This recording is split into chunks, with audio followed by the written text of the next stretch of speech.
బాంబుల దాడులు, కాల్పుల మోతలు, రాకెట్ల వర్షంతో అట్టొడికిన లెబనాన్లో శాంతి నెలకొంది. అమెరికా మధ్యవర్తిత్వంతో హెజ్బొల్లా, ఇజ్రాయెల్ మధ్య కుదిరిన కాల్పుల విరమణ ఒప్పందం అమల్లోకి వచ్చింది. దీంతో ఇజ్రాయెల్ దాడుల్ని ఆపేసింది. లెబనాన్లో ప్రశాంత వాతావరణం కనిపించింది. బీరూట్ సహా పలు ప్రాంతాల్లో ప్రజలు సంబరాలు చేసుకున్నారు. హెజ్బొల్లా ముష్కరులు కొన్ని చోట్ల ఆనందంతో గాల్లో కాల్పులు జరిపారు.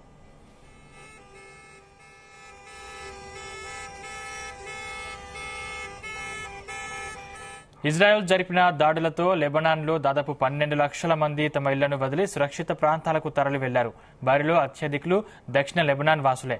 కాల్పుల విరమణ ఒప్పందం నేపథ్యంలో వారు తిరిగి తమ స్వస్థలాలకు పయనమవుతున్నారు.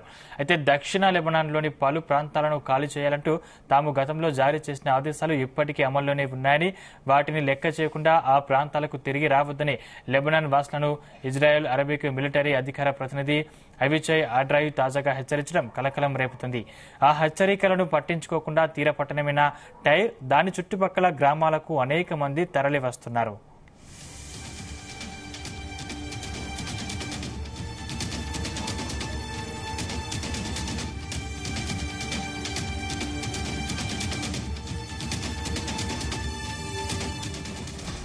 కాల్పుల విరమణ ఒప్పందంపై సంగతిని అమెరికా అధ్యక్షుడు జో బిడెన్ క్లారిటీ ఇచ్చారు. ఇజ్రాయెల్, హమాస్ మధ్య 14 నెలల కిందట మొదలైన యుద్ధం ముగియడానికి ఇది కీలక ముందడుగన్నారు.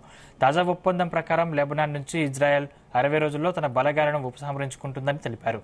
రానున్న రోజుల్లో గాజాలోను కాల్పుల విరమణ, బందీల విడుదల కోసం తుర్కియో, ఈజిప్టు, ఖతార్ నాయకులతో చర్చలు జరుపుతామని తెలిపారు.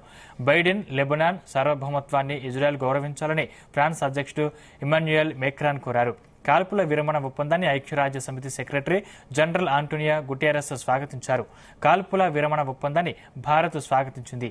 తాజా పరిణామాలు పశ్చిమాసియాలో శాంతి, స్థిరత్వానికి దారితీస్తాయని ఆశిస్తున్నట్లు విదేశీ వ్యవహారాల శాఖ ఓ ప్రకటనలో పేర్కొంది. కాల్పుల విరమణ ఒప్పందం అమల్లోకి రావడానికి ఒక్కరోజు ముందు లెబనాన్ వ్యాప్తంగా దాడులతో ఇజ్రాయెల్ విరుచుకుపడింది. ఈ దాడుల్లో 42 మంది చనిపోయారు. ఇజ్రాయెల్పై హమాస్ ముష్కరులు నిరుడు అక్టోబర్ 7న భీకర దాడికి పాల్పడ్డారు. మరుసటి రోజు ఇజ్రాయెల్పై దాడులను హెజ్బొల్లా ప్రారంభించింది.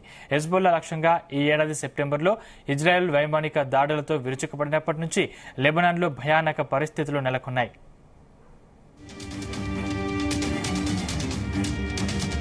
గాజాలో మాత్రం ఇజ్రాయెల్ శాంతించలేదు. మంగళవారం రాత్రి గాజా నగరంలో ఆ దేశ బలగాలు జరిపిన దాడుల్లో 11 మంది ప్రాణాలు కోల్పోయారు. మృతుల్లో 4 చిన్నారులు ఉన్నారు.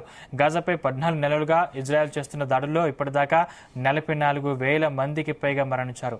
లక్షల మంది గాయపడ్డారు. కాల్పుల విరమణ ఒప్పందం ఎన్నాళ్లు అమల్లో ఉంటుందనేది హెజ్బొల్లాపైనే ఆధారపడి ఉంటుందని ఇజ్రాయెల్ ప్రధానమంత్రి బెంజమిన్ నెతన్యాహు పేర్కొన్నారు.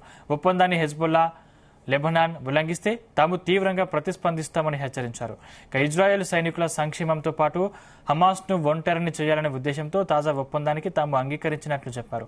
మరోవైపు ఇరాన్పై పూర్తి స్థాయిలో దృష్టి సారించాలన్న వ్యూహంలో భాగంగానే హెజ్బొల్లాతో కాల్పుల విరమణ ఒప్పందాన్ని ఇజ్రాయెల్ కుదుర్చుకున్నట్లు విశ్లేషణలు చెబుతున్నారు.